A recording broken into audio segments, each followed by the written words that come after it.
गणेश्वरी आणि आत्मचरी. आपण 8व्या अध्यायामध्ये अर्जुन आणि भगवंताचा संवाद ऐकताना तेव्हा युद्धाच्या ठिकाणी अर्जुन, मी कर्माचा करता आहे आणि मी पाप भोगणार नाही, न मारणार नाही. हे माझी मामी सासरे माझ्या म्हणजे अर्जुनानं सांगितलं. तर हे जे कार्य घडतं महायुद्ध ते मला पाप होईल आणि मी हे करणार नाही असं म्हणून गीतेला सुरुवात झाली. आता 18 अध्यायामध्ये अर्जुनाने भगवंताची प्राप्ती झाली, भेट नाही प्राप्ती. त्या प्राप्तीमध्ये ऐक्य असतं आणि भेटीमध्ये उपाधी असते. दोन गोष्टी असतात. अंतर असतं. अंतर म्हणजे तू आणि मी, आणि प्राप्ती म्हणजे तोच मी. राधा बसता का जागेवर? दुःखामुळे आणि कर्तव्यामुळे. दुःखाने कर्तव्य याच्या पाठीमागे अविद्या. अविद्या कशाला म्हणते तुझी वाक्य सांगते. अविद्या कशी मरती, अविद्या कशी बाधित ठरती आणि अविद्या चित्तातून कशी भस्म होते इथं तुम्हाला बोलते. कारण तुम्ही समोर आहे. अविद्येचा नाश ब्रह्मविद्येशिवाय कशालाच नाही, हे लक्षात ठेवायचं. पाप पुण्याचा नाश नामस्मरणाने होईल, वाद नाही. पण अविद्येच्या नाशाला ब्रह्मविद्या. कारण वेदामध्ये अशी शक्ती आहे की ती अज्ञानाला नष्ट करतेस. याला उदाहरण देतो तुम्हाला. प्रकाशात अशी शक्ती आहे अंधाराचा नाश करतेस. डॉक्टर मध्ये अशी शक्ती आहे बिमारीचा नाश करतेस. संतांमध्ये अशी शक्ती आहे की बोधाच्या द्वारे हृदयात असलेल्या अविद्येचा नाश संत करतात. केवळ स्वतःच्या बुद्धीनं अविद्येला संपवता येत नाही, देह बुद्धीला टाकता येत नाही, आवरणातून बाहेर येता येत नाही, आणि मी राम आहे हे ओळखता येत. मी देह आहे ही भावना केव्हा पुढच्या जाती आत्मस्थिती प्रगट होती. आत्मस्थितीमध्ये दिसणाऱ्या दृश्याचा सत्यत्व भाव नसतं. जे सत्य आहे तू ते परमात्मा. सत्य तू सत्य तू सत्य तू विठ्ठला काहा दाविला जगदा भास. जगताला भास म्हटले, विठ्ठलाला सत्य म्हटले आणि देहाला मिथ्या म्हटले. या 3 गोष्टी तुम्हाला बोलणार आहे. कारण साधकाला कळतो. भक्तीचं प्रेम, पांडुरंगाचा प्रेम भक्ताला कळतो आणि ईश्वराचा स्पर्श मुक्ताला कळतो. 3 गोष्टी. ईश्वराचा स्पर्श मुक्ताला कळतो, भगवंताचं प्रेम भक्ताला येतं आणि कळतं, दोन्ही. पण भक्तीतलं प्रेम द्वैतातले द्वैत. भक्त आणि भगवंत हे 2 आणि मुक्त आणि भगवंत 1. या 2 नाही. का नाही? कारण ते भेद संपला. भेद म्हणजे वृत्तीमधले असलेला जगताचा सत्यत्व आणि देहाचा संबंध तो सतत चित्तात नांदतो आणि त्याला धरून साधक किंवा संसारी व्यवहार करतो आणि परमेश्वर त्यांच्यापासून दुरावतो. जवळ असलेला संबंध असलेला त्याचं ऐक्य असलेलं आपण भोगू शकत नाही. कुणाचं? परमात्म्याचं ऐक्य. भोगणं म्हणजे अद्वैत, म्हणजे ज्ञान, म्हणजे वेद, म्हणजे मौली ज्ञानेश्वर. ओवीच्या माध्यमातून जेव्हा हृदयामध्ये बोध स्थगित होतो, परमात्मा प्रगट होतो, अनात्मा बाधित होतो. बाद म्हणजे मध्यातून इच्छा. बाद म्हणजे वृत्ती संबंध रहित असती, वृत्तीच्या भगवंतात विलीन असती आणि व्यवहार करताना निष्ठत्व असती आणि ईश्वराशी एकरूप असती, भ्रमातून भिन्न असती आणि तत्वाशी एकनिष्ठ असती आणि अनुभवामध्ये सतत असती. भवाचा तिथं संपर्क नसतो. भव म्हणजे दृश्याला आपण संबंध केला. दृश्य म्हणजे देह आणि जग. दृश्याचा अभाव होतो किंवा बाद होतो. बाद म्हणजे त्रिकालिक अत्यंत अभावाचा निश्चय. ती लक्षात ठेवा. बाद म्हणजे ज्ञानाच्या नंतर जगताचा बाद होतो. अज्ञानामध्ये जगत सत्यत्व वाटतं आणि ज्ञानामध्ये ते एकतर बाधित बाधित ठरतं किंवा मिथ्या ठरतं. तुमच्या भाषेत खोट, वेदाच्या भाषेत मिथ्या. ठीक आहे. आणि तुम्हाला मिथ्या वाटत नाही, मिथ्या कळतच नाही तर वाटण्याचा प्रश्नच नाही. मिथ्याचे शब्द नाहीच भक्तीत. आहे का मिथ्या? मग मिथ्या म्हणजे काय? ते दिसतं, ते दिसताना बी खरं नाही, ते आधी बी नाही, त्याला सत्ता पुन्हा बी नाही, आणि दिसताना त्याला ते खरं नाही, आणि तुम्ही त्याला खरं मानलं ते जगात आणि दे. दृश्य म्हणजे वृत्तीच्या संबंधानं दिसणारा आकार. मग जसं रज्जूवर सर्पाचा आकार आहे का? सर्प भासला नाही का? सर्प दिसला नाही का? सर्प दिसला, भासला. पण तुम्ही सर्पाला भासलं म्हणतात अंधारात, जगताला भासलं म्हणत नाही. जगत तुम्ही सत्य मानलं, जगत तुम्हाला आवडलं, जगताचा संबंध केला आणि जगतामध्ये तो सतत फिरत राहिला. वासनात्मक देह, लिंग देह. मग लिंग देह सतर तत्वाचा, स्थूल देह पंचतत्वाचा, कारण देह अज्ञा आणि महाकारण परमात्मा. मग ह्या देहापासून त्या भगवंतापडी जाण्यासाठी ज्ञान मार्ग आहे, त्याला प्रेम करण्यासाठी भक्ती मार्ग आहे, त्याच्या ऐक्यासाठी सत्संगाचा मार्ग आहे. त्याचं ऐक्य का देहाचं ऐक्य? ठरवा कोणतं ऐक्य करायचं. ज्या जडाचं ऐक्य होतं ते तुमच्या दोषामुळं, भ्रमामुळं, वासनेमुळं. देहाचा संबंध केवळ वासना, परमात्म्याचा संबंध केवळ अध्यात्म ज्ञान, आणि देहाचा बाद मोक्ष झाल्यानंतर आधी नाही. जसं मुलगी उपवर झाली तर ती घरात नाही राहिली बापाच्या, राहती पती. जन्मली बापापाशी आणि राहिली पतीपाशी. तशी वृत्ती जन्मली अज्ञानातून, राहिली तिच्या पतीपाशी, परमात्म्यापाशी. लागतं ना समन्वय का नाही? वृत्तीचं उत्थान कुठे नाही, उत्पत्ती कुठे नाही, अंतःकरणात. कारण म्हणजे इंद्रिय, आत म्हणजे अंत म्हणजे आत. हात म्हणजे इंद्रियच आहे, डोळा म्हणजे इंद्रिय, कान म्हणजे इंद्रिय, सगळे देहाचे पार्ट म्हणजे इंद्रिय. ठीक आहे. त्या इंद्रियाचा व्यवहार होतो. आणि मन म्हणजे पण इंद्रिय, बुद्धी म्हणजे इंद्रिय, चित्त म्हणजे इंद्रिय, अहंकार म्हणजे इंद्रिय वृत्तीचे आहे.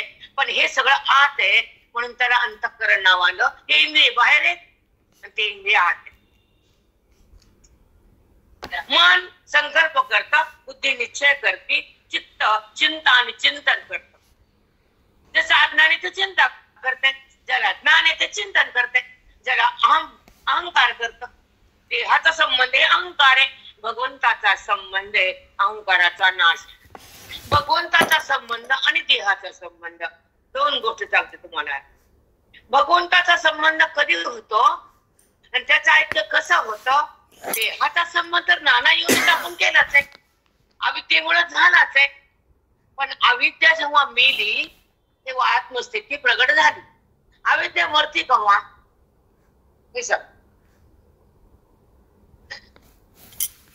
अविद्या कशाला म्हणते? जिथं ओळख नाही आपली. मग कुणाची ओळख आहे? देहाची, जगताची, नात्याची, पैशाची, व्यवहाराची, सगळ्या माईक पदार्थाची ओळख आहे, तिथं अविद्या आहे. आणि त्याची ओळख आहे तुझं ब्रह्मविद्या. दोन गोष्टी लक्षात ठेवा राहा.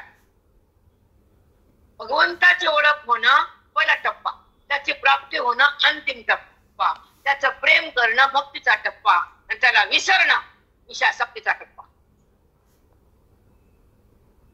आता अविद्या म्हणजे ती जीवापाशी असते सदा अनादी कालापासून. ते अज्ञान, अविद्या म्हणजे अज्ञान. अज्ञान म्हणजे भ्रम, आणि भ्रम म्हणजे मी देह. त्याचं उत्तर तुम्हाला देऊन टाकलं, विचारलं पण नाही, तर वेळ जातो आपण. अज्ञानाच्या शक्तीमुळं आपली बुद्धी देहापाशी. आधी साधं उत्तर. ब्रह्मविद्येच्या शक्तीमुळे आपली बुद्धी भगवंताजवळ आहे. एक बुद्धी देहाजवळ, एक बुद्धी देवाजवळ. इकडं देह, इकडं देव. ते दोन्हीच आहे. इकडं देह आहे, इकडं देव. मग कोणचा देव? जो सदा आहे, जो आकार नाही, ते जरा विकार नाही, ज्याच्या ठिकाणी काही संबंध नाही. त्या भगवंतात संबंध भक्ताशी आहे, प्रेमाशी आहे, नाही का? भगवंताला भक्त प्रेमामुळे आवडतो. का आवडतो? ऐका. एकोहम वंश, हे जगत, हे जीव, हे सृष्टी, हे का उत्पन्न झाली? भगवंताला एकदा वाटलं की माझं सुख आहे, मला अनुभवायचं. माझं सुख मला अनुभव. आता पैसा 10-5 लाख पडला तर बाई म्हणते 1 लाख सोनं घ्या, म्हणत नाही दिल्या, म्हणत नाही, चोरी करते बाई. मग ते ₹1,00,000 बंड गळ्यात घालतायत का? पण त्याच सुख आपल्या अंगावर घेतल्यावर संपत का? सांगा. मग त्या बंडलाचं सुख भोगायचं म्हणजे अलंकार, आणि भगवंताला आपलं सुख भोगायचं म्हणजे भक्ती. भगवंत, जीव, भक्त, भगवंत आणि भक्ती, 3 गोष्टी घ्यायच्या. भक्त, भगवंत आणि भक्ती, या तिन्हीची रचना.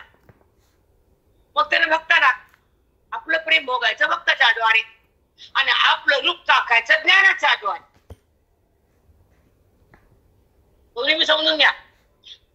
आपलं स्वरूप, आपलं रूप आपल्याला भोगायचं ते ज्ञानाच्या द्वारे, भक्ताचं प्रेम भक्तीच्या द्वारे, आणि जगताचा आरोप अविद्येच्या द्वारे. आरोप आहे, जगत सत्य नाहीये. मी चोरी केली नाही, तुम्ही आरोप केला. मी चोरी केली नाही, तुम्हाला माहिती तुम्हीच घेतलं, ठीक आहे. मग हे आरोप आहे का सत्य आहे? आरोप आहे. तसं जगत म्हणणं हे आरोप आहे, कारण जे दिसतं ते नसतं, मग भासतं. जे दृश्य आहे ते का दिसतं? दिसणं त्याचं स्वतःच रूप नाहीये, जगताला अस्तित्व नाहीये. पण त्या मायेनं त्या भगवंताला आवरण केलं. अविद्येचं पहिलं काम झाकणे. कुणाला? भगवंताला. पहिली शक्ती अविद्येची. नीट आहे का? अविद्येची पहिली शक्ती ती खात असा करते की भगवंताला आवरण करते. दुसरी शक्ती विक्षेप, जगताला दाखवते. 2 शक्त्या मोठ्या आहेत त्याच्या, आवरण शक्ती, विक्षेप शक्ती. मग जगत दाखवती आणि भगवंताला झाकती आणि जीवाला नाचवती. तालावर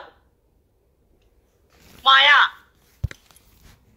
तिच्या अधीन गेलं, तिच्यासारखं ऐकावं लागतं. खरे का? तसा पती पत्नीच्या अधीन त्याच्या तालावर नसतं, आणि पत्नी पतीच्या अधीन आहे ती तिच्या तालावर नसते. बरोबर आहे ना? तसं हा जीव, ही बुद्धी, समजा बुद्धी घ्या, जीवन बुद्धी 2 नाही. मग ती बुद्धी अविद्येच्या अधीन आहे, नामाज्ञानात आहे. मग जिवंत सत देहभाव. मग देहभावाच्या द्वारे भक्ती करता येते, ठीक आहे. पण देहभावाला समाप्ती ज्ञानात. देहभाव केव्हा समाप्त होतो? अविद्या मेली तेव्हा. अविद्या मरती ब्रह्मज्ञानानं. जीव तरतो महावाक्यानं. मी कोण कळतं? सत्संगानं. आणि त्याची प्राप्ती होती मोक्षानं. त्याच्या अनुभूती येते आपल्या आपल्या कष्टानं, ज्ञानाच्या. मला अनुभूती त्याचीच भोगायची. देहाच्या अनुभूती नको, इंद्रियात विकार नको, बुद्धीला आकार आवडणं नको.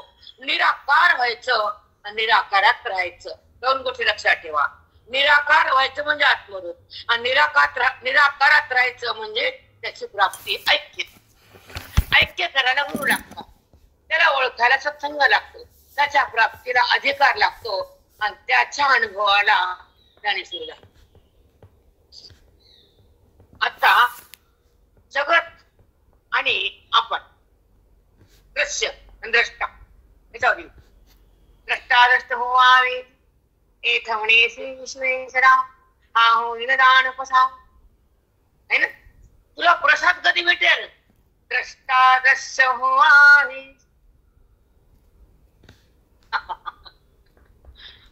एथ म्हणे श्री ज्ञानदेव. मग द्रष्टा म्हणजे काय आणि दृश्य म्हणजे काय? दृश्य म्हणजे ते दिसतं, भासल्यानंतर दिसत असतं.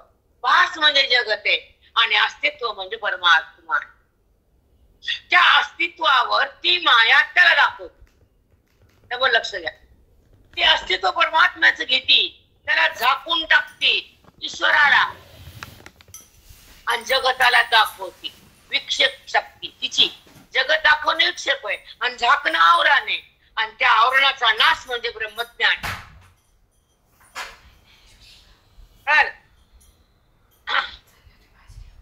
आतार रे आपुले तो पाणोनिया भले पुरी बैसवे पावले श्री गुरूंचे.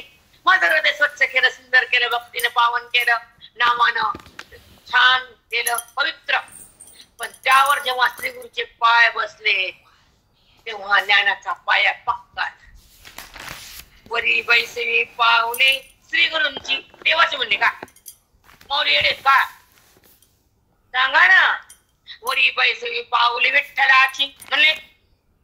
मग इथं सूक्ष्म अवस्था असावी करण्याची. पाऊले का म्हणले आणि श्री गुरुचे का म्हणले. आता हृदय हे आपुले चौफाळून या भरे. 4 वृत्त्यात अंतःकरणाच्या चौफाळून चौरंग आहे आणि त्याला स्वच्छ करायच्यात. मनबुद्धी चित्त अहंकाराला छान छान करायचे, पवित्र करायचे आणि तिथे श्री गुरुचे पाय धरायचे आणि श्री गुरुच्या बोधामध्ये चित्ताला एक करायचे, ब्रह्मज्ञानात शिरायचे आणि मी कोण हे भोगायचे, मी देह हे त्यागायचे. चौरंग म्हणजे अंतःकरण, 4 वृत्त्या. आता हृदय हे आपुले माझं अंतःकरण चौफाळून 4 बाजूने स्वच्छ केले. त्याच्यावर श्री गुरुचे पाय बसवले. वरी बैसवे पावले श्री गुरूंचे. विठ्ठलाचे म्हणले नाही, म्हणले विठ्ठलाचे. म्हणजे भक्तीमध्ये जे द्वैत आहे त्याचा जो निराश आहे त्याचा अद्वैत आहे ते श्री गुरुमुळे. आणि अद्वैत ज्ञानामध्ये विठ्ठल आणि बुद्धी 2 नाही. आणि हे कोण करून देत? श्री सद्गुरु. स्वतःची प्राप्ती करून अध्ययनाचा त्या आयुष्यभर अध्ययन करून त्या बुद्धीला सत्पदावर आणतात. असं देहाची निवृत्ती करतात, परमात्म्याचं ऐक्य करतात, ज्ञान चित्तात भरतात आणि मी कोण हे स्मरण करतात आणि त्या स्मरणामध्ये चित्त चिन्मय करतात. त्याला सद्गुरु म्हणतात. व्याख्या सद्गुरूची. सत म्हणजे असताचा वाद, असत म्हणजे दृश्य आणि सत म्हणजे अधिष्ठान परमतत्व परमात्मा आहे. सताची जेव्हा प्रतीती येते तर असताची निवृत्ती होती. असत म्हणजे खोट, असत म्हणजे दसून नाही, असत म्हणजे दुःख रूप. ते दृश्य फक्त दुःखच देत. मग देह असू दे, नाता असू दे, जगत असू दे, पदार्थ असू दे, संपत्ती असू दे, संतती असू दे, दृश्यच दिसत नाही का?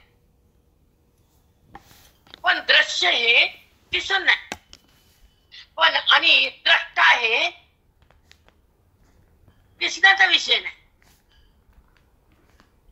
दिसत का? मायेमुळं. माया काय दाखवती? देवाला दाखवती. माया देवाला झाकती, जगताला दाखवती आणि जीवाला नाचवती.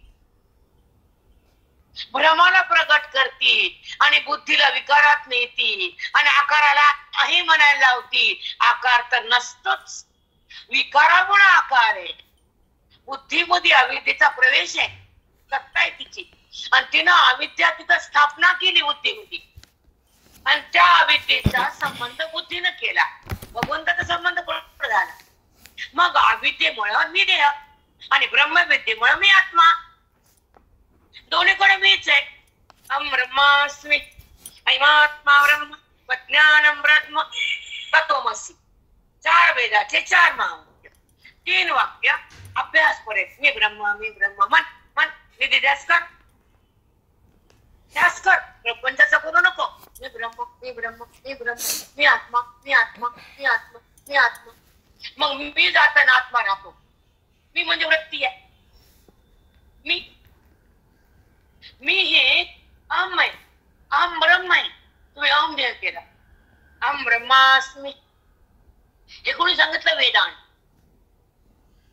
वेद काय म्हणतो? तू देह आहेस. वृत्ती म्हणते मी देह. झाले का टक्कर? जन्मोजन्मी वृत्तीला उपाधीच संबंध आहे, भक्ताला देवाचा संबंध आहे, पण ज्ञानाला चैतन्याचा संबंध आहे. चैतन्याच्या सत्तेतून देव प्रगट झालाय, पण तो झालाय आणि जीव बी झालाय. जीव शिव दोन्ही तरंग नाही का? जीव शिव दोन्ही तरंग आहे आणि पाणी हे आधार आहे. जेव्हा तरंग दिसतात तर पाण्याविना आहेत का? तरंगाला आकार येतो पाण्यामुळं, जीवाशिवाला आकार येतो चैतन्यामुळं. समझने की बात है, बुद्धि की औकात है. जर पाणीच नाही तर तरंग नाही, तर चिन्मय सत्ता नाही तर जीवशिव बी नाही. आता तुमचा कालचा विषय झाला 18व्या अध्यायामध्ये की जीव हा आरशामधले पडलेलं प्रतिबिंब चैतन्याची जाणीजेगा म्हणले ना. भगवंत बोलले ना, हे पण भाषा भगवंताचीच आहे नाही का? भगवंताची भाषा. गीतेचं निरूपण ओवीत झालं. श्लोक 700 आणि ओव्या 9000. मग संस्कृत भाषा वाचायला अवघड, समजायला अवघड, निरूपण जास्त अवघड, म्हणून त्याचीच काय बनली ज्ञानेश्वरी. त्याच कृष्ण परमात्म्याला माऊली बनावं लागलं. ये वराटीचे आनगरी ब्रह्मविद्येचा सुकाळ करी. सुकाळ केलं फुकट तेल सेल. ये मराठीच्या नगरी, तेलुगूच्या नगरी नाही, कन्नडा नाही. हा थोडी उपर आपल्या लोकांवर. आपण तेलुगू असतो तर मराठी कळायला असते का? चांगडाम मँगडाम चांगडाम. कर्नाटक नावातच नाटक आहे, मध्ये किती असेल. तेलुगू आंध्रा आंध्रे आंध्रे नुसती भक्ती आंध्रामध्ये, ज्ञानाचा पट्टच नाही. आंध्र आंधळे तिकडे जात ज्ञानेश्वरी आहे का? भजनाचे बाबा सारखे काय नाही. फुलानं सजीवतात आणि बैलानं माझ्यावर लागतात. आंध्र आपण घेतो ना हैदराबाद, त्यांच्याकडे ज्ञानेश्वरी त्यांच्या देवाला माहिती. अमृताने होतं नावाला नाही, विचारसागरचा तर पत्ताच नाही. कारण नाही म्हणजे ज्ञानेश्वरी सत्संग श्रवण वेद नाही. वेद जिथे नाही वेद तिथं आहे वेद. मग आता मी तूफान जाऊ दे दोरी. वेद वेद सांगा रे वेद. मी आणि तू भगवंता तू असा आहे, निलवत नाही, मेघ श्याम आहे. बस बस बस. सुंदर पोरगी लोक द्यावं लागते. माझी मुलगी सुंदर आहे, एमडी आहे ना, खूप छान आहे, लय हुशार आहे, पण तुझी नाही जावयाची. तशी भक्ती टॉप आहे. पोरगी सुंदर आहे द्यावी लागते, भक्ती सुंदर आहे पुढे जावं लागतं. समजते की नाही? पोरगी सुंदर असू दे, लाख रुपये पगार असू दे, बाबा काय म्हणले, लेकीचा पैसा काय घेऊन ये जेवताना रात्रीचा विषय घेऊन ये. धर्म नांदते, किती पुण्य नांदते. शब्द ऐका वाटत नाही ते घेणं लांबची बात आहे. हे पवित्र असतं दादा, अपवित्र मध्ये हवे. मग एक अभंग आहे ना, मी तो पण जाऊ दे दूरी, एकच घोंगडी पांघरुहारी.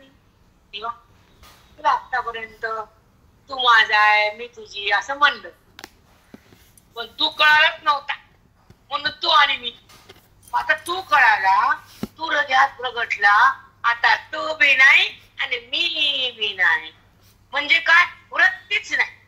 तू म्हणणारी वृत्ती, मी म्हणणारी वृत्ती. वृत्तीचा संवाद आहे, कुठं तू आणि मी आहे.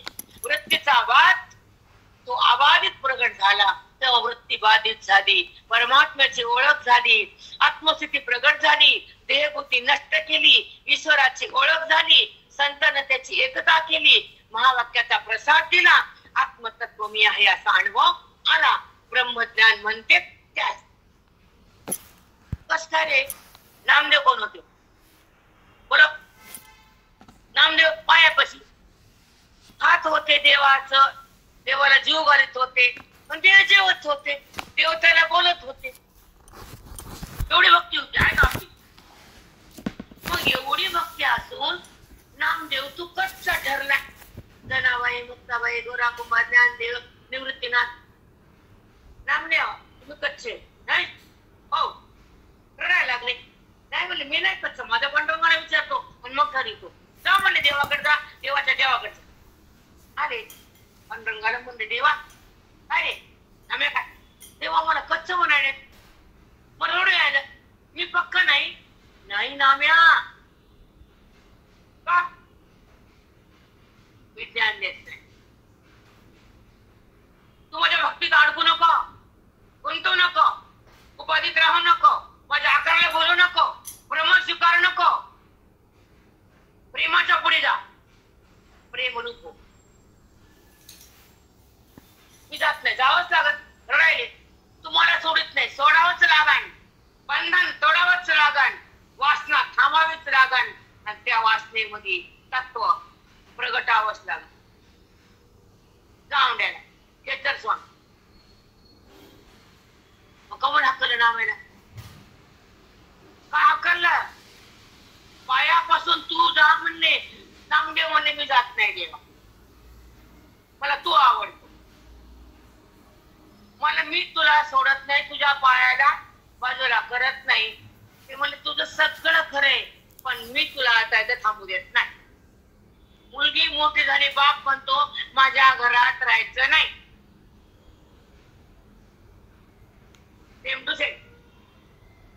ते म्हणतो तू आता माझ्यापाशी थांबू शकत नाही बा, तू घरी तुझ्या. तसं भक्ती पूर्ण झाल्यावर तृप्ती असते, आत्मतृप्ती.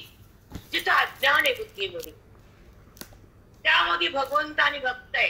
ठीक आहे, उत्तम स्थान आहे, प्रेमाचं स्थान आहे, आनंदाचं भान आहे, पण ऐक्याची जाण नाही. आनंद कोणाचा कुठं कळते? आनंद होतो ना भक्ताला? होत नाही आम्ही असं म्हणतच नाही, आमची ताकदच नाही. भक्तीला नमन आहे. भक्ती हे नमन. आनंद होतो, पण आनंदाचं रूप कोण आहे हे कळत नाही. सच्चिता आनंद मी आहे, आकार मी नाही, वृत्ती मी नाही, दिसतो तसा पण नाही, असतो तसा मी.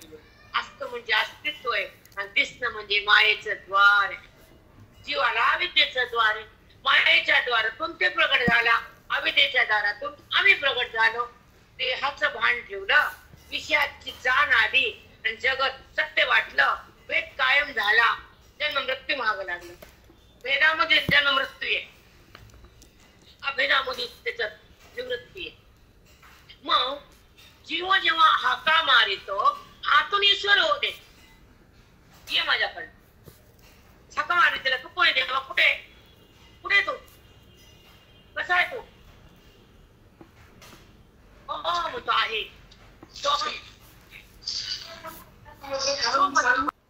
वृत्ती आहे. सो मी आत्मा, मी ब्रह्म आहे, मी ब्रह्म आहे.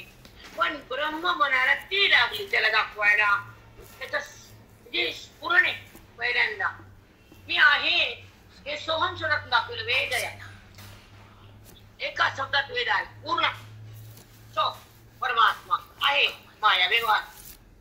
तिने व्यवहार केला, तो आहे म्हणायला ती लागली, तो आहे म्हणायला ती लागली. म्हणून ब्रह्म मायेचा संबंध आहे, जीवाशिवाचा भेद आहे. 5 गोष्टी अनादी, जीव, ईश्वर आणि त्यांचा भेद.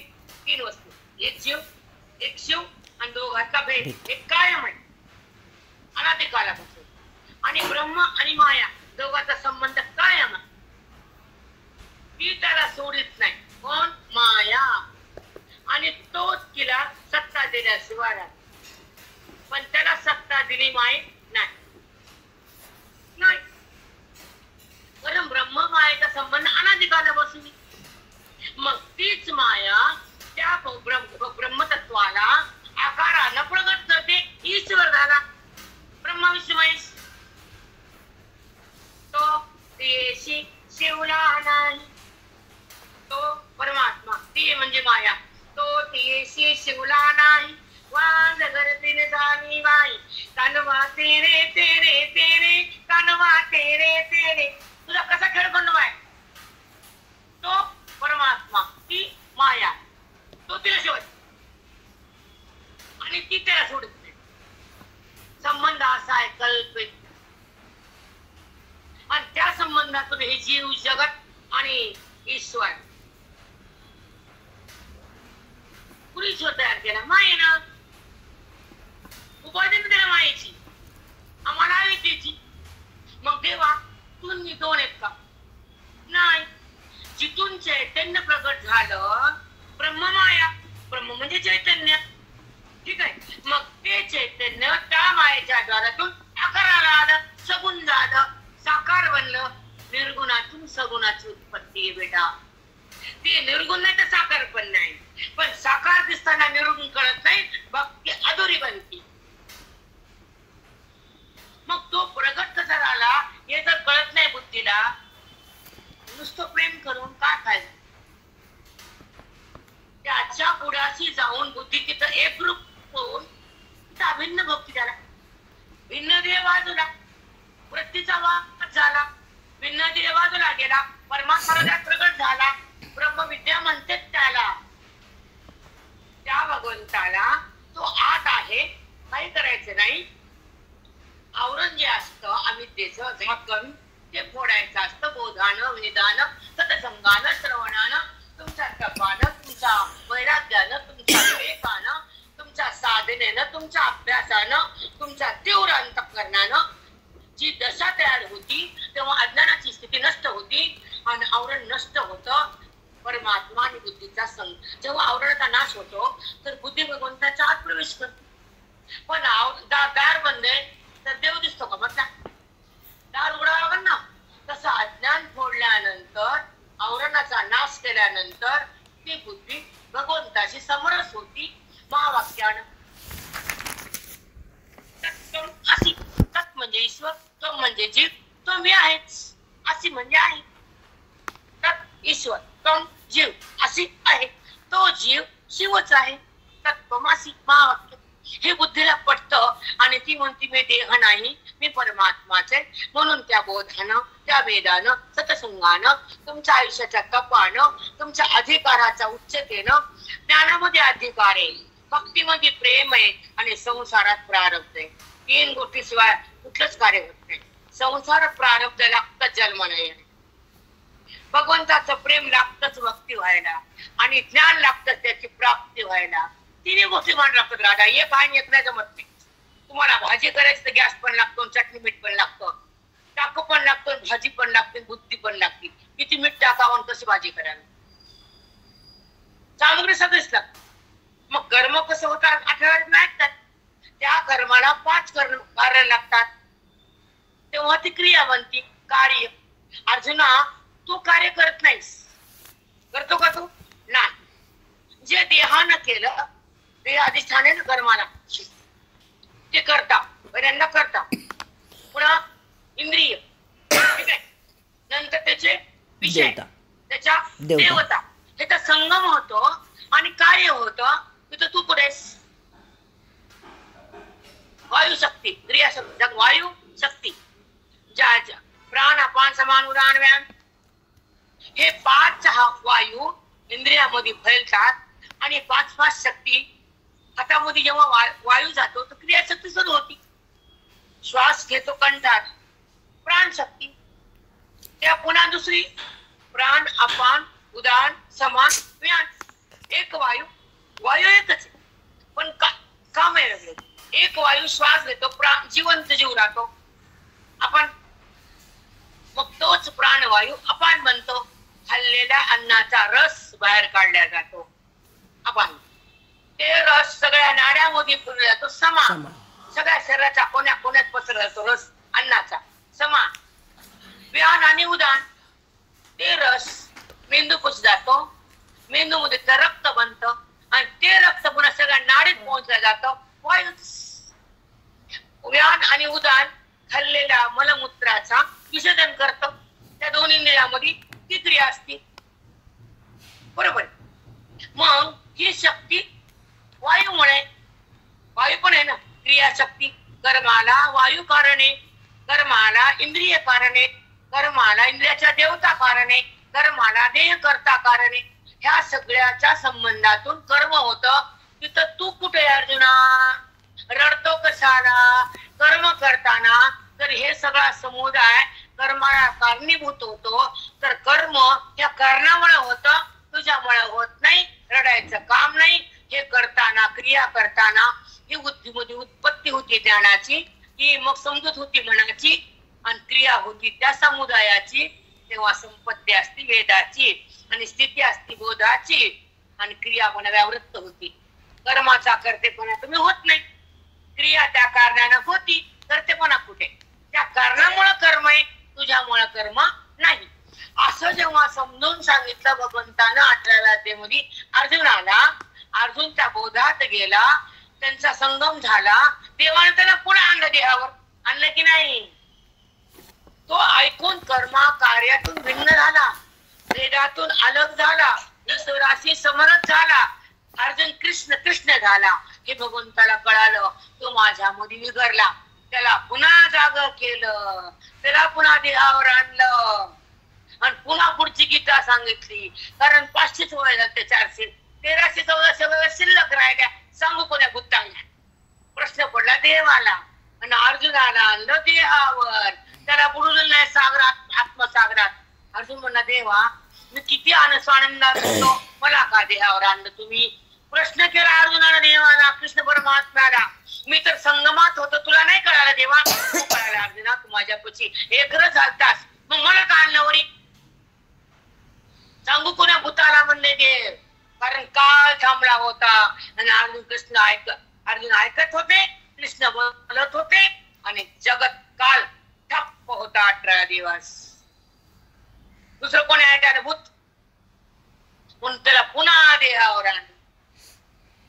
जेव्हा क्रिया कशी बनती, कर्म कसं बनतं, कारणानं बनतं, हे ऐकतानाच अर्जुन भगवंतामध्ये विलीन झाला. कर्मातून बुद्धी जेव्हा अलग होती तर भगवंतामध्ये एक रूप होती. मग कर्म कसं होतं? कर्म कुणाकडून होतं? कर्माचा करता कोण? तर हे 5 कारणे, आणि त्यानं ते कारणामुळे कर्म होतं, तुझ्यामुळे कर्म होत नाही. हे जेव्हा कळालं तेव्हा युद्धामध्ये जर माझ्या आजोबाला मारलं तर मी कर्ताबी नाही, आणि कर्माचं मला पापही नाही.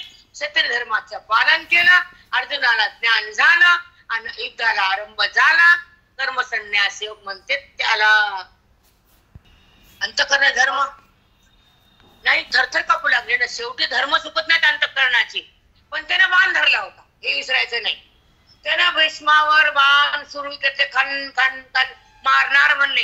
बाबा ते बोलले मला, त्याने चाक उचललं देवानं, हे मारीच ना. मग ती देव अर्जुन घाबरला. मला देवा देवा थांबा थांबा, आता मी मारतो आता मारतो, बाण घेतो. ते म्हण तू मारत नाही, मी मारतो ह्याला. कारण धर्माचे रक्षण आहे. तू अधर्मा कोण आहे? मग कसा बी असू दे, तपस्वी असू दे, या निग्रह असू दे, या भक्तिमान असू दे, पण आदर दे. आता कृष्णाला म्हणून काय झालं? किती सृष्ट्यात, किती कृष्ण, किती गीता, काय एक आहे का राधा? त्या प्रपंचातून आपण बाहेरच निघत नाही. वासना आपण टाकून देतच नाही, आणि आवरण काढण्याचं माहितच नाही, आणि भक्तीमध्ये प्रवेशच नाही. जन्म वाया गेल्याशिवाय राहतच नाही, आणि मी करतो. किती मी आहे?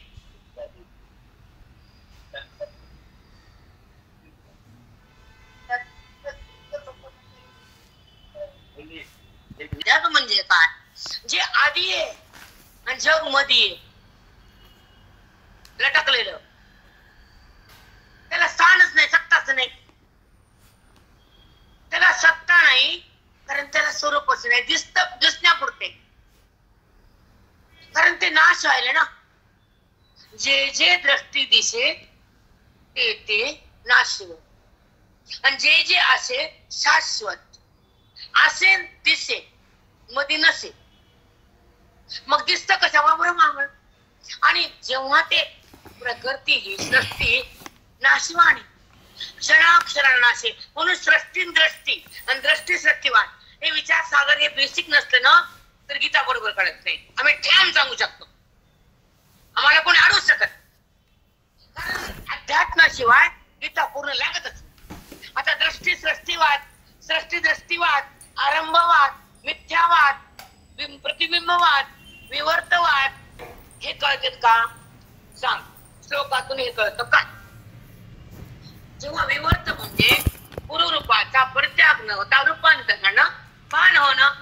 पूर्व म्हणजे परमात्मा, त्याचं रूप बदललं, जग झाला. पूर्वरूपाचा परित्याग न होता रूपांतर, रूप बदललं, तेच परमात्मा जगत झाला, जीव झाला, देह झाला, सृष्टी झाला, अणु झाला, रेणू झाला. पण तोच झाला हे कुठं कळतं बुद्धीला? पूर्वरूपाचा परित्याग न होता रूपांतरानं भान होणं विवर्त. जगत दिसत अधिष्ठानावर अध्यस्त, अध्यस्थाची निवृत्ती आणि अधिष्ठानाचे प्रतीती. अध्यासवाद, जे नाही ज्या ठिकाणी, जे नाही त्या ठिकाणी ते वाचत. आत्मस्वरूपावर अनात्मा नाही नाही वाटतो, परमात्मा आहे नाही वाटत. जगत कोणा अनात्मा अनात्मा. आत्मसत्तेवर हा आकार धारण केला पंचमहाभूतानं. मग हा आकार पंचमहाभूताचा आहे आणि त्याला अधिष्ठान परमात्म्याचे, आधार आणि अध्यस्त. प्लॉट आणि बिल्डिंग, तर प्लॉट नाही तर बिल्डिंग नाही. हवेत बांधायचं पण बिल्डिंग बांधवर हवेत. मग जसं बिल्डिंगला पाया आधारे तसं या देहाला परमात्मा आधारे, जगताला ब्रह्म आधारे. मग हा अनात्मा आणि हा परमात्मा. मग हा परमात्मा हे आकार धारण करायला अधिष्ठान झाला आणि त्याच्यावर ही बिल्डिंग झाली आणि बुद्धी ती हात आली, मातीत गेली. परमात्म्याकडे जेव्हा जाती तर मुक्त होती, भक्तीत येती पावन होती, ज्ञानाकडे येती ईश्वर बनती. बरोबर, सत्य का झूठ आहे? सच आहे सब. मग ज्या ठिकाणी जे नाही त्या ठिकाणी ते भासत, त्याचा नाम ब्रह्म. आत्मस्वरूपावर देह नाही, तो आकार आहे आणि भूताचा आहे. भूत एक आहे का भिन्न झाले काय? ज्ञानी महात्म्याला भूतच आहे.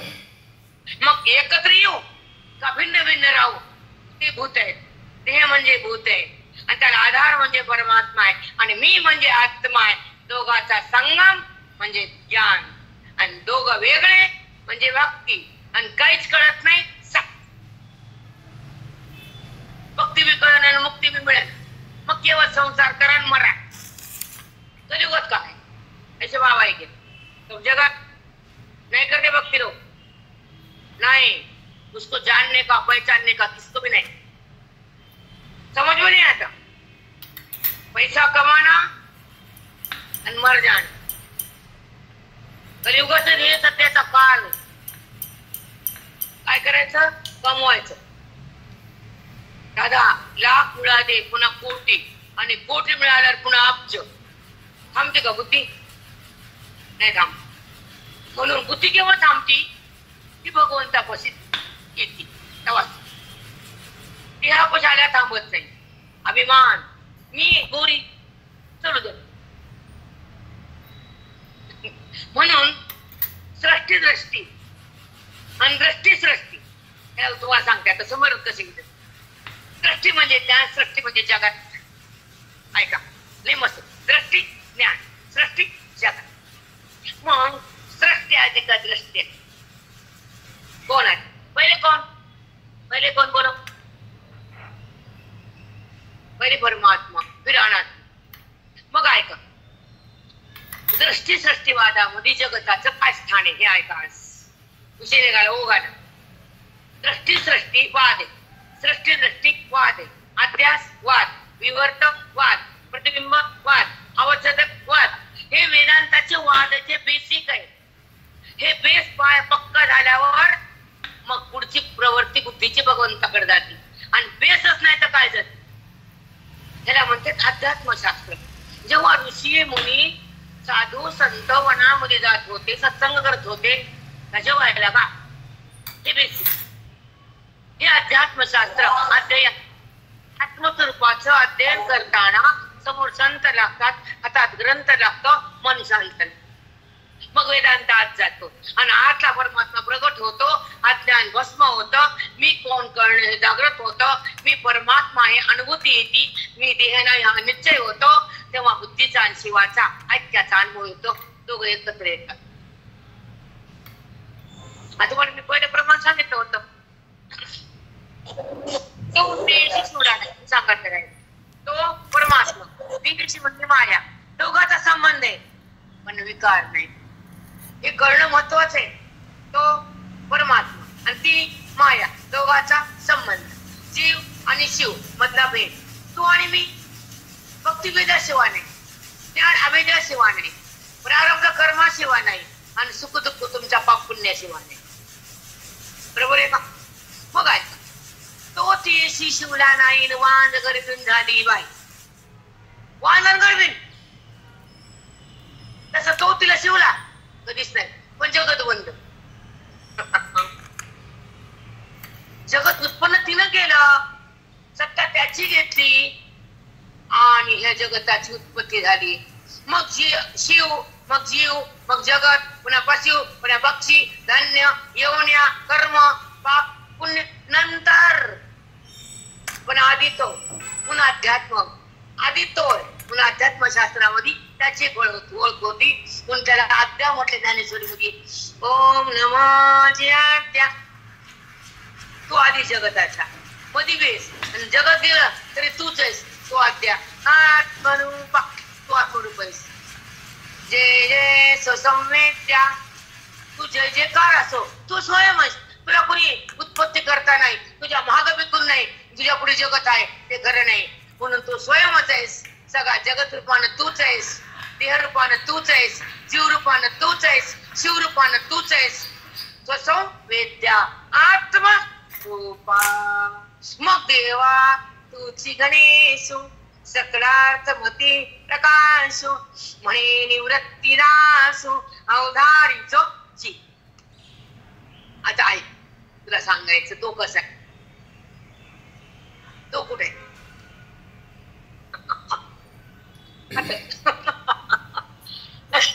कसे राहा. गुरुकृपा, अंतःकरण कृपा, ग्रंथ कृपा, संत कृपा, गुरु संत अंतःकरण कृपा, ईश्वर कृपा आहे.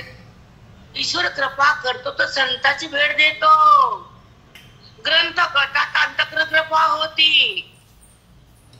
मनाला ग्रंथ आवडतात आणि कळतात, नाम आवडतं आणि प्रेम होत, पण तो कळतात तो प्रेम रूपता होती. हे भक्ति ज्ञान में अंतर समझ में नहीं आता, आपको नहीं समझ, समझाना पड़ता.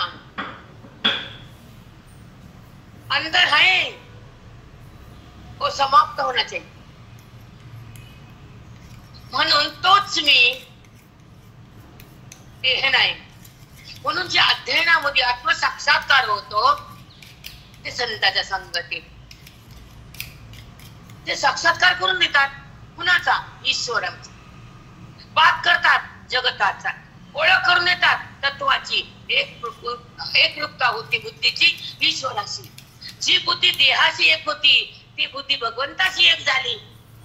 ज्ञान स्थिती तयार झाली, आत्मत्वाची प्रतीती आली, देहाची प्रतीती संपली.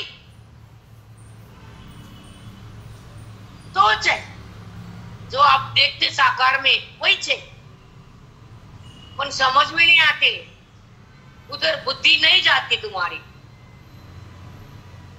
जाती कब? ज्ञान के द्वारा, वेद के द्वारा, सत्संग के द्वारा, साधु के द्वारा, सदगुरु के द्वारा बुद्धि परमात्मा में विलीन हो जाती है. होतीच अनुभूती त्याची येतीच. ज्ञानोत्तर जगदीश्वर, जगत नाही.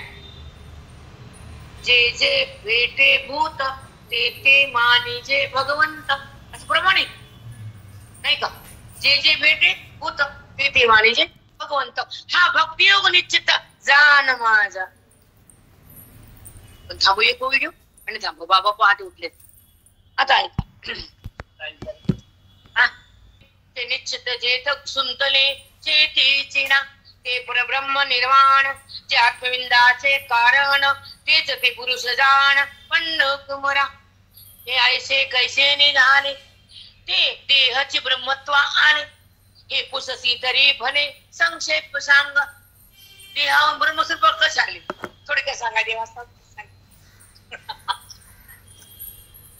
डबल वाक्य ऐका जी विषयापासून हिरतले विषयापासूनच जे चित्त हरण कसं घेतलं तुम्ही देवा बोला जी ही विषयापासून हिरतले चित्त आपले आपण जिंकले जिंकलं कसं चित्ताला ते जिंकतच येत नाही ते निश्चित जे सुतले ते भगवंतापाशी सुटलं म्हणजे एक झालं ते चेतीची नाक ते पुन्हा देहाकडे येतच नाही जागा झालं ते परब्रह्म निर्वाण ते परब्रह्म आहे निर्वाण सदा चौकड ते आत्मविंदाचे कारण ते परब्रह्म आत्मस्वरूपात तुमच्या आत आहे तेच ते पुरुष जाण तेच पुरुष त्यानं जिंकलं त्याच्यापाशी आले तेच पुरुष पुरुषार्थ ज्यांना केला ते पुरुष आहेत त्यांना देहाकडून ब्रह्मस्वरूपाकडं कसं येता आलं ते सांगा आता पुढचं ऐका हे ऐसे कैसे निराहाणे ते देहीचे ब्रह्मत्व आले हे पुससी धरी भले संक्षेप सांग देहाकडून ब्रह्मस्वरूपाकडे कसे आले हे थोडक्यात सांगा देखो हरिओम हरिओम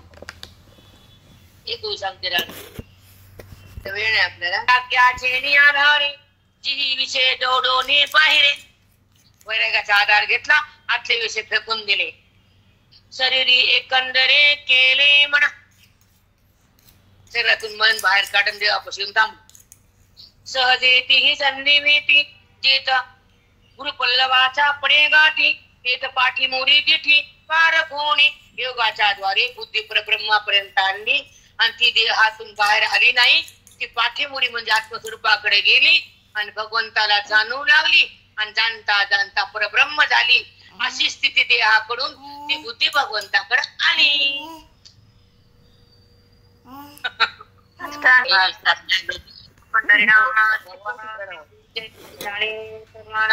सब साधु संतन की जय बजरंग की श्री गुरुनाथ सद्गुरुनाथ मी अपराधी